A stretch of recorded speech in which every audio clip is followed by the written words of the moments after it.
Good morning dear friends. दोस्तों, स्वागत है आपका हमारे YouTube channel small dear sir में। मैं मोहम्मद साकिब। तो आप सभी के साथ में हम एमए का सिलेबस डिस्कस कर रहे थे कुछ। आज उसी श्रेणी में हम आगे चलते हैं। आज का टॉपिक है राजनीतिक सिद्धांत का पुनरुत्थान। कि राजनीतिक सिद्धांत जो हमने पतन करा दिया था, जिसमें राजनीति शास्त्र कम, विज्ञान को अधिक महत्व माना गया था। राजनीतिक सिद्धांत की अस्पष्ट संकल्पना थी। नवीन सिद्धांत के माध्यम से अभिरुचि थी। व्यवहार और मतलब इतना तथ्यों के प्रति ज़्यादा समर्पण था राजनीतिक विज्ञान में। तो इस तरीके से तार्किकता वैज्ञानिक रूप में आ गई थी राजनीतिक विज्ञान में, जिसके कारण राजनीतिक सिद्धांत का पतन धीरे धीरे होने लगा था। Political theory. तो अब हम आज टॉपिक बात करेंगे कि उसका पुनरुत्थान कैसे होगा। तो पुनरुत्थान के लिए देखिए, बहुत इंपॉर्टेंट टॉपिक एग्जाम में 100% पूछा जाता है। तो आइजिया बर्लिन और ब्रांडेल और लियो स्ट्रॉस। तो आपके सिलेबस में सीधा क्वेश्चन पूछा जाता है कि राजनीतिक सिद्धांत के पुनरुत्थान में ब्रांडेल का क्या योगदान है। ठीक है, तो ये बहुत इंपॉर्टेंट है। सेकंड वाला जो ये लिखा हुआ है, आपको इसको बहुत अच्छे से देखना है। तो चलिए स्टार्ट करते हैं। देखिए, उपर्युक्त तथ्यों से स्पष्ट था, मैंने जो भी बताया कि कोबेन की संकल्पना थी। पहली वीडियो अगर नहीं देखी तो प्लीज़ उसको एक बार देख लीजिए। तो कि जो इतिहासवाद है, इतिहासवाद मतलब जहाँ पर बहुत सारी चीज़ों के फैक्टों को शामिल कर लिया जाए, हमेशा तार्किकता पे बात की जाए। थी अति तथ्यवाद, मतलब बहुत ज़्यादा तथ्य शामिल कर दिए। इतिहासवाद बहुत ज़्यादा हमने अपने पिछली चीज़ों को शामिल किया। इन फ्यूचर कोई उसमें अगर हम मॉडरेशन करने की बात ना करें तो वो होता है इतिहासवाद, कि अपने पिछली चीज़ों को उसमें शामिल करते रहना। अति तथ्यवाद बहुत ज़्यादा फैक्चुअल हमने इसमें मतलब ऐड कर दिया है।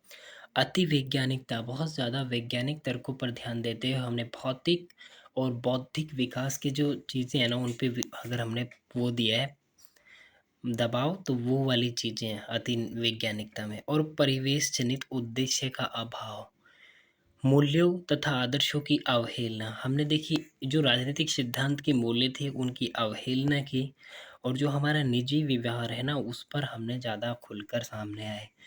अवहेलना और प्रत्याचार, वैचारिक हास्यवाद और व्यवहारवाद आदि के कारण पिछले 150 वर्षों तक राजनीतिक सिद्धांत का विकास अवरुद्ध रहा, जिसे राजनीतिक पतन की संज्ञा दी गई। परंतु 70 के दशक के बाद, ठीक है, 1970 के बाद स्पष्ट है कि इसमें पुनरुत्थान हुआ। पुनरुत्थान कैसे हुआ वही हमको देखना है।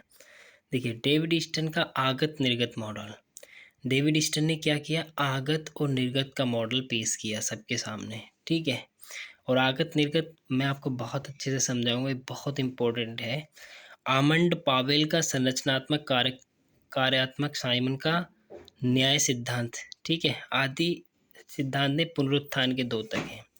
आइजिया बर्लिन ने स्पष्ट रूप से कहा है डेविसन की कॉपेन का विरोध, ठीक है, कि न तो उसका राजनीतिक सिद्धांत समाप्त हुआ है और न ही उसका व्यवहारिक पक्ष। ठीक है, नेक्स्ट देखिए। राजनीतिक सिद्धांत को वैज्ञानिक बनाने का प्रयास निरर्थक है, क्योंकि राजनीतिक सिद्धांतों का मूल्यहीन स्थिति में ही रखा जा सकता है। राजनीतिक सिद्धांत नैतिकता पर आधारित होता है। बुरी अच्छी संस्थाओं के मध्य अंतर करना उसका दायित्व है। राजनीतिक दर्शन कभी मृत नहीं हो सकता, यद्यपि इसका स्वरूप अवश्य ही परिवर्तित हो गया है। अग अब देखिए फ्रेंड्स, अगर क्वेश्चन आ जाए कि राजनीतिक सिद्धांत का पुनरुत्थान कैसे हुआ, तो ये उस पर पूरा हमने लिखा है और इस तरीके से आप डायग्राम बनाएंगे एग्जाम में बैठ के। तो यही आपके लिए बहुत इंपॉर्टेंट है, जो आपको अन्य लोगों से अलग करेगा और डायग्राम आपको मार्क्स दिलाने में बहुत हेल्प करता है। देखिए, जैसे हम टॉपर बने हैं तो आप भी बन सकते हैं। और बहुत गलत ये विचारधारा समाज में, सोसाइटी में है कि बहुत अच्छे मार्क्स गेन नहीं कर पाते लोग पोस्ट ग्रेजुएशन में, ग्रेजुएशन में। ऐसा नहीं है, यदि आप मेहनत करते हैं तो यू कैन ईजीली, मतलब आप you can get easily high marks. तो आप बहुत अच्छे अंक प्राप्त कर सकते हैं। तो देखिए, सेकेंड वर्ल्ड वॉर, देखिए पहला वर्ल्ड वॉर 1914 से 1918 के बीच में हुआ था और दूसरा 1900 देखिए, दो सेकेंड वर्ल्ड वॉर के बाद नेशनल एंड इंटरनेशनल जो कंडीशंस थी उनमें बदलाव आया, बिल्कुल आया। देखिए 1945 के बाद तो कोल्ड वॉर आपने देखा कि मतलब दो महाशक्तियां, जिसमें यूएसएसआर और जो ये था America, USA, United states of America.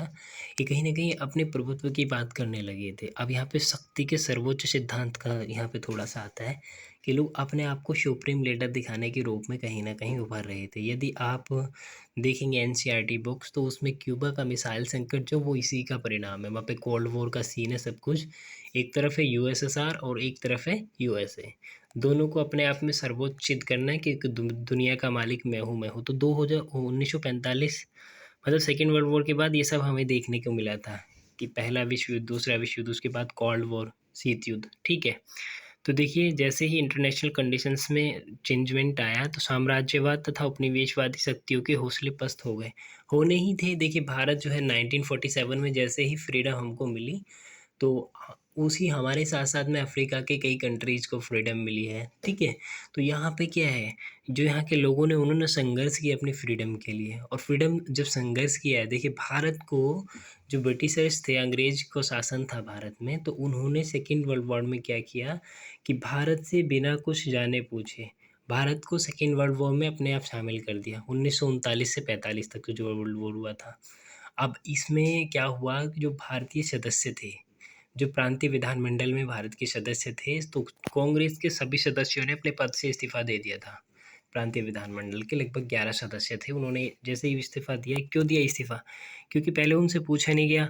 और फिर जब साम्राज्यवादी शक्तियाँ उधर दूसरी साइड से मित्र राष्ट्र और शत्रु राष्ट्र थे, तो उधर से जब हारने लगी, तो फाइनली फ्रेंड क्या हुआ, इनके हौसले तो पस्त होने ही थे। एक क्या है, हमारे भारत के जितने भी या किसी भी देश के अगर परिप्रेक्ष्य में देखें, तो जो यहाँ पे सामाजिक कार्यकर्ता हैं, साहित्यकार हैं, तो उन्होंने भारतीय लोगों में राष्ट्रीय चेतना और अपने देश के गौरव के प्रति जो प्रेम है ना, उसको अपनी रचनाओं के माध्यम से, क्रांतिकारी गतिविधियों के माध्यम से उनको कहीं न कहीं विकसित और उनको समर्थन करने का प्रयास किया, प्रोत्साहन दिया, ताकि वे अपने राष्ट्र के प्रति खड़े होकर अपनी बात को रख सकें और अपने राष्ट्र के जो स्वतंत्रता है उसमें कुछ योगदान दे सके। तो उसी जो तानाशाही थे ना, ये निरंकुश और शक्तियाँ थी, जैसे ब्रिटेन था, फ्रांस था, पुर्तगीज थे, ठीक है, डेनिश थे, फ्रेंच थे, तो ये कहीं ना इनकी कॉलोनियाँ पूरे वर्ल्ड में फैली हुई थी। ठीक है। इवन जो इंग्लैंड इतना छोटा सा देश है कि हमारे उत्तर प्रदेश के बराबर है ना, उसी की इतनी दुनिया में कॉलोनियाँ थी, पहले उसका प्रभुत्व था। लेकिन जैसे जैसे हारते गए, तो अब इनके हौसले पस्त होने लगे, क्योंकि अब लोगों में अपने देश के प्रति जो एक राष्ट्र प्रेम होता है ना, राष्ट्रवाद की भावना का अब जागरण हो चुका था। और उसमें मुख्य भूमिका निभा रहे थे उस देश के कुछ क्रांतिकारी संगठन, साहित्यकार और कहीं न कहीं पढ़े लिखे लोग। तो सबकी भूमिका उसमें थी कुल मिलाकर के। ठीक है। तानाशाह तथा निरंकुश शक्तियों को चुनौती दी गई। अब चुनौती तो दी जानी है, ऑब्वियसली सीधी सी बात है फ्रेंड्स। अगर हम इस लायक हो गए, तो 1945 तक जब सेकेंड वर्ल्ड वॉर ख़त्म हुआ, तो तब तक ना ये इंग्लैंड, फ्रांस, ये जैसी शक्तियाँ थी ना, तो इनके हौसले तो ऑलरेडी पस्त हो चुके, क्योंकि उधर ये युद्ध में अपना जो भी इनकी शक्ति थी उसको लगा चुके थे। ठीक है फ्रेंड्स। तो यहाँ पे अब जो राष्ट्रवादी शक्तियाँ और ताकतें थीं, तो वो अपने देश का जो शोषण कर रहा है, जो हमारा हरासमेंट कर रहा है, तो फाइनली हम लोग उन लोगों के खिलाफ ना एक रिवोल्ट करेंगे, विद्रोह करेंगे या उनसे लड़ेंगे किसी न किसी रूप में। हम सक्षम भी नहीं हैं, तो तब भी हम यही समझेंगे कि हम आज़ाद रहें, हमारा देश जो डेवलपमेंट का प्रोसेस है उस पर आगे बढ़े, मानवीय विकास हो। ठीक है। तो उसी को आगे देखिए, राष्ट्रवाद का उदय हुआ। अब राष्ट्रवाद का उदय यही है। राष्ट्रवाद से आप समझ रहे हैं, राष्ट्रवाद का मतलब है सिर्फ और सिर्फ कि अपने देश के प्रति राष्ट्रीय जागरण की चेतना का जागृत होना। ठीक है। समाजवाद को स्थायित्व प्राप्त होने लगा। समाजवाद मतलब है कि सभी समान हो, मतलब जो देश के संसाधनों का वितरण है वो सब पर समान रूप से हो। ऐसा समाज जहाँ समानता निहित हो, जहाँ समरसता निहित हो, जहाँ सामाजिक न्याय पर बल दिया जाए, वहाँ पर समाजवाद होता है। तो ऐसे समाज के लिए कहीं न कहीं जो प्रोत्साहन था वो प्राप्त होने लगा। शांति पर बल दिया जाने लगा। अब जो रिवॉल्ट्स, विद्रोह हो रहे थे, तो लोग अब समझ चुके थे अब शांति पर बल, क्योंकि किसी का मृत्यु को प्राप्त हो जाना किसी भी देश के लिए उन्नति का काम नहीं है फ्रेंड्स। ठीक है। जैसे अगर आप वैश्विक परिदृश्य के अंतर्गत देखें, तो अभी देखिए 2 वॉर फ्रंट चल रहे हैं वर्ल्ड में। एक तो रशिया और यूक्रेन के बीच में, और दूसरा वहीं इज़राइल और फ़िलिस्तीन में एक संगठन है हमास, उनके बीच में चल रहा है। तो दोनों ही जो वॉर फ्रंट है कहीं न कहीं अपनी अस्मिता की लड़ाई लड़ रहा है। यूक्रेन अपनी अस्मिता की लड़ाई लड़ रहा है, वहीं जो फ़िलिस्तीन है उसका लगभग ऑक्युपाइड क्षेत्र जो है वो भी अपने उसको बचाने के लिए इज़राइल से संघर्ष कर रहा है। हालाँकि इतना पता है कि कोई भी दूसरे के सामने शक्ति सर्वोच्चता के सिद्धांत पर आधारित अगर हम देखें तो एक दूसरे के सामने नहीं ठहरते, लेकिन फिर भी उनमें क्या है, अपने राष्ट्रवाद की भावना है। जैसे देखें, इज़राइल बहुत ही स्ट्रॉन्ग है पावर के मामले में, क्योंकि उसे वेस्टर्न कंट्रीज़ बहुत सपोर्ट करते हैं। तो वहाँ पे देखो उसकी इंटेलिजेंस, है ना? और हर एक चीज़ में स्ट्रॉन्ग है, लेकिन फिर भी वहाँ पे फ़िलिस्तीन में एक संगठन है हमास, वो अपने में मतलब इतना उसके अंदर वो भरा हुआ है राष्ट्रवाद की चेतना, कि वो मतलब मरने से भी पीछे नहीं हट रहा है। तो राष्ट्रवाद ऐसी ही चीज़ होती है जो अपने देश के प्रति वो लगाव उत्पन्न कर देती है, जिसमें हम देश के सिवा कुछ और नहीं सोचते। फिर हमें समझ में आता है कि हमारे देश की स्वतंत्रता होनी चाहिए, समानता आनी चाहिए, भारत बंधुत्व की भावना होनी चाहिए, सामाजिक न्याय स्थापित हो, संसाधनों का न्याय वितरण हो, और जो हमारी सरकार है उसकी जो कल्याणकारी योजनाएँ हैं उनकी समाज के अंतिम व्यक्ति तक जो पहुँच है वो सुनिश्चित की जाए। तो इस तरह की भावनाएँ आने लगती हैं। अब आगे देखिए, इसी परिप्रेक्ष्य में संयुक्त राष्ट्र संघ की स्थापना हुई। देखिए, अगर आपसे पूछ ले संयुक्त राष्ट्र संघ की स्थापना कब हुई, तो 24 अक्टूबर 1945 ईस्वी को द्वितीय विश्व युद्ध जैसे समाप्त होता है, तो एक इंटरनेशनल लेवल पर, ठीक है, यूनाइटेड नेशंस की स्थापना की गई। उसके 6 अंग हैं, ठीक है। उसकी स्थापना इसलिए की गई ताकि फिर से कोई युद्ध ना हो, और उस अंतर्राष्ट्रीय न्यायालय की उस समय बहुत भूमिका थी। द्वितीय विश्व युद्ध के बाद कोल्ड वॉर रुक जाना, ठीक है, वरना तीसरा विश्व युद्ध भी हो सकता था, और अभी जैसी परिस्थितियाँ बनी हुई हैं तो तीसरे विश्व युद्ध से कोई कम परिस्थितियाँ नहीं हैं, क्योंकि हमारे सामने 2 वॉर फ्रंट इसलिए इस टाइम में ओपन है। नेक्स्ट देखिए, राजनीतिक विकास पर विद्वानों की गोष्ठियाँ होने लगी। गोष्ठियाँ मतलब कहते हैं कि मतलब जो समिट्स होते हैं ना, बैठकें, वो विद्वान स्वतंत्रता, समानता, भ्रातृत्व, कानून का शासन तथा शक्ति पृथक्करण जैसे विषयों पर पुनर्विचार करने लगे। देखिए, शक्ति पृथक्करण क्या है? अगर हम अपने देश के परिप्रेक्ष्य में देखें तो भारत के विषय में शक्ति जो है, पृथक्करण का मतलब है कि प्रत्येक स्तर पर शक्ति का जो है डिस्ट्रीब्यूशन किया जाए, शक्ति को अलग अलग भागों में विभाजित कर दिया जाए।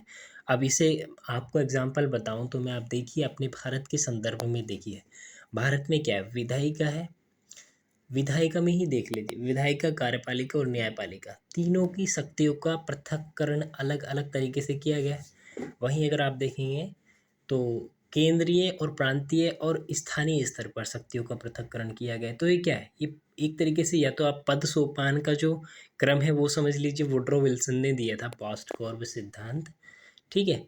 तो वो क्या है, पद सोपान को कैसे और हम नियोजन अच्छा कर सकते हैं उसके रिगार्डिंग था। लेकिन अगर हम शक्ति पृथक्करण का मूल रूप देखें तो हम अपने भारत की देख सकते हैं, केंद्रीय स्तर पर, प्रांतीय स्तर पर और फिर स्थानीय स्तर पर। देखिए, केंद्रीय स्तर पर केंद्र है, प्रांतीय स्तर पर राज्य है, और स्थानीय स्तर पर ग्राम पंचायत है। उनको अलग अलग शक्तियाँ दी गई टैक्स कलेक्शन के मामले में, और जो लॉज हैं उनके मामले में, और बहुत सारी अलग अलग शक्तियाँ उनको दी गई हैं। देखिए, इन विषयों पर अब ये कानून विचार करने लगे। संपूर्ण विश्व में लोकतंत्र की स्थापना तथा पुनर्स्थापना की आवाज़ें उठने लगी। देखिए, सबसे पहले आपको समझ लेना है फ्रेंड्स, लोकतंत्र क्या है। तो लोकतंत्र is a very simple process. देखिए, जहाँ पर अगर हम, अमेरिका के एक राष्ट्रपति थे अब्राहम लिंकन, देखिए उन्होंने कहा था लोकतंत्र के बारे में कि लोकतंत्र जनता के द्वारा जनता के लिए शासन है। लोकतंत्र जनता के लिए, जनता के द्वारा जनता का शासन, कैसे भी समझ लीजिए, to the people, for the people, by the people, ठीक है, ये है। तो अगर मेरे हिसाब से आप जाने हैं कि लोकतंत्र क्या है, तो लोकतंत्र है जनता का शासन, ठीक है। फ्रेंड्स, जहाँ पे जनता एक समूह रूप में, ये एक बहुत विस्तृत स्तर पर क्या करती है, अपने समस्त अधिकारों को समाज के किसी ऐसे व्यक्ति को चुनकर, जो उनका प्रतिनिधित्व कर सके, जो उनके लिए लोक कल्याण की बात कर सके, जो उनके देश के कल्याण की बात करे, जो उनमें सामाजिक न्याय की स्थापना की बात करे, जो उन्हें कहीं न कहीं गरीबी से बाहर निकाले, जो उन्हें भौतिक विकास और राष्ट्रीय विकास के स्तर पर ले जाए। तो ऐसे व्यक्ति को कहीं न कहीं समाज की जनता या उस क्षेत्र विशेष की जनता अपने समस्त अधिकारों को एज़ अ प्रतिनिधि, रिप्रेजेंटेटिव बनाकर उसे सौंप देती है। वहाँ से फिर जो शासन करता है, वो रूल जिसको चुना गया है, जो रिप्रेजेंटेटिव है, वो उन पर शासन करता है। तो ठीक है फ्रेंड्स, यहाँ से हमें साफ दिख रहा है कि जो रिप्रेजेंटेटिव है, वो शासन इसलिए कर रहा है क्योंकि उस देश या क्षेत्र विशेष की समस्त जनता एक साथ तो शासन कर नहीं सकते।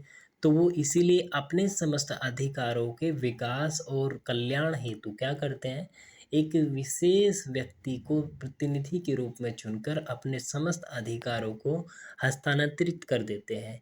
इससे होता है क्या है, जब वह व्यक्ति कोई नीति बनाएगा तो लोक कल्याण की भावनाओं को ध्यान में रखेगा। वह व्यक्ति या राज्य ऐसी नीति बनाएगा जहाँ पर अधिकतम लोगों का सामाजिक कल्याण किया जा सके और सामाजिक न्याय की स्थापना के लिए वह हमेशा प्रयासरत रहेगा। समाज में सामाजिक समानता, समरसता और बंधुत्व और व्यक्तिगत विकास के लिए वो कार्य करेगा। तो ये कुछ इम्पोर्टेंट चीज़ें थी, ठीक है, जो लोकतंत्र के बारे में मैंने यहाँ पर टॉपिक में आपको समझा दिए हैं। फ्रेंड्स आगे देखिए, अब लोकतंत्र की जो स्थापना और पुनर्स्थापना की गूंज लगी, अब मानवाधिकारों पर जोर शोर से चर्चाएं होने लगी। देखिए जैसे 1914 से 18 और 1939 से 45 के बीच में दोनों विश्व युद्ध हुए, तो यहाँ पे मानवीय नरसंहार, होलोकास्ट बहुत हुआ है। यहाँ पे लोगों को भेड़ बकरियों की तरह मतलब मार दिया गया है। तो इससे क्या है, जो मानवीय संवेदनाएं हैं वो कहीं ना कहीं हीन हो चुकी थी। अब जो लोग लगातार मर रहे थे उसके बाद कोल्ड वॉर, तो अब उस पर चर्चाएं होने लगी, मानव के अधिकारों पर चर्चाएं होने लगी, क्योंकि लोकतंत्र जो है वो मानवीय अधिकारों की सुरक्षा की बात करता है। क्यों करता है? क्योंकि समस्त जो व्यक्तिगण हैं उस क्षेत्र विशेष के, वो अपने अधिकारों को किसी विशेष व्यक्ति को सौंप रहे हैं, तो सीधी सी बात है उस व्यक्ति को उन मुद्दों पर तो बात करनी ही पड़ेगी। तो इसीलिए जो लोकतंत्र है मानव अधिकारों पर जोर शोर से चर्चाएं करने लगे।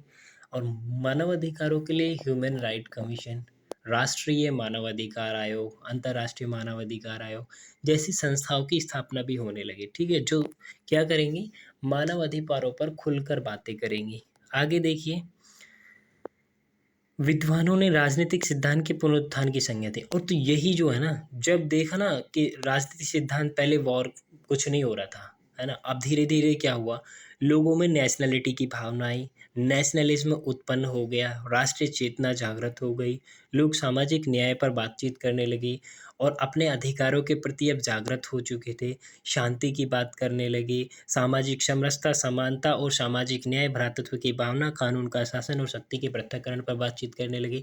तो इन सभी जब विशेषताओं को देखा ना, तो इसको ही फ्रेंड्स राजनीतिक पुनरुत्थान की संज्ञा दी गई। और एक लोकतांत्रिक देश में, संपूर्ण देश में जो है ना, रिप्रेजेंटेटिव लोक कल्याण की भावनाएं जब जागृत होने लगी, अपने देश के प्रति ऐसी भावनाएं आ जाए जहां व्यक्ति सर्वस्व समर्पित करने की जो सोच रखता हो, तो ऐसी चीज़ों को ही हम राजनीतिक सिद्धांत का पुनरुत्थान कहेंगे। ठीक है, तो उम्मीद है फ्रेंड्स आपको राजनीतिक सिद्धांत का पुनरुत्थान आज इतने अच्छे से समझ में आया होगा। 18 से 20-22 मिनट की वीडियो में हमने ये कोशिश किया है कि आपको राजनीतिक सिद्धांत की उस हर एक स्तर तक छू दिया जाए, जहाँ से आप कहीं न कहीं ये समझ पाएँ कि एक्चुअल में राजनीतिक सिद्धांत है क्या? देखिए, आपको ये लिखना है, एग्ज़ाम में आए तो ये ज़रूरी नहीं है जो मैंने आपको लिख के दिया आप ये लिखें। जो भी आपने मेरी बातों से समझा है आप उनको लिखने का प्रयास करें। देखिए, अगर हम भारतीय संविधान की जो हमारी जो प्रस्तावना है, प्रीएम्बल ऑफ इंडियन कॉन्स्टिट्यूशन, तो उसमें आप देखेंगे, उसमें कहा गया वी द पीपल, हम भारत के लोग, having solemnly resolved to constitute India into a sovereign, socialist, secular, democratic republic and to secure all citizens justice, social, economic and political. देखिए 4 प्रकार की न्याय की बात की है, सामाजिक, आर्थिक और राजनीतिक न्याय, इसमें भी बात की गई है। लोकतंत्र में देखिए कोई भी लोकतंत्र का संचालन कैसे होता है, तो उसको देश को संचालित करने के लिए नियम कानूनों की एक पुस्तक होती है जिसे संविधान कहते हैं। ऐसे ही भारत का अपना संविधान है जिससे भारतीय राष्ट्रीय शासन व्यवस्था को संचालित किया जाता है। तो अगर उसके हिसाब से देखें तो भारत की जो संविधान की जो मूल कुंजी है संविधान की उद्देशिका, उसमें भी लिखा हुआ 4 प्रकार का न्याय, सामाजिक, आर्थिक और राजनीतिक न्याय। ठीक है, और साथ में उसमें धर्म, उसमें स्वतंत्रता की भी बात की गई है। हम भारत के लोग भारत को एक संपूर्ण प्रभुत्व संपन्न मतलब सोवरेन जो हो, अपना निर्णय खुद ले सके। समाजवादी, समाजवादी मैंने आपको अभी बहुत अच्छे समझाया। लोकतांत्रिक गणराज्य बनाने के लिए, देखिए हमें लोकतांत्रिक गणराज्य भारत, तथा उसके समस्त नागरिकों को सामाजिक, आर्थिक और राजनीतिक न्याय, विचार, अभिव्यक्ति, उपासना और धर्म की स्वतंत्रता। देख रहे हो, 5 प्रकार की स्वतंत्रता है।